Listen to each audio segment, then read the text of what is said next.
বন্ধুরা কেমন আছো? এই দেখেন আমার ধুতরা ফুলের গাছ কি সুন্দর হয়েছে, ফুল হয়েছে। এদিকে কড়ি আসছে, ছোট ছোট অনেক কড়ি আসছে। তিনটা দুইটা ফুল হচ্ছে।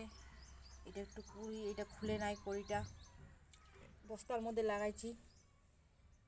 এই ধুতরা ফুলের দেখেন, শিবরাত্রি আসতেছে, ঠান্ডার দিন, শিবরাত্রি আসতেছে, আমার বাড়িতেই হয়ে যাবে ফুল। দেখো কি সুন্দর হয়েছে, সবাই দেখো, সবাই দেখো কি সুন্দর হয়েছে, কি ভালো লাগতেছে বাড়িতে যদি এরকম ফুল ফুটে।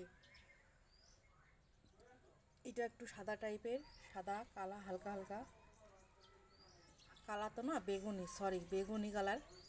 আর এইটা হচ্ছে একদম বেগুনি কালার।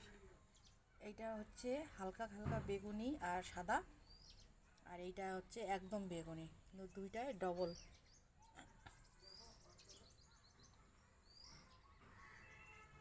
দেখছেন, শিবের পূজা আসতেছে, আমার বাড়িতে ফুল রেডি হচ্ছে। এখানে আরেকটা লাগাইছি, এটা এখনও ফুটে নাই, ফুটবে, কিন্তু এর আগে একটা হয়েছে, এটা যে বীজ হয়ে গেছে।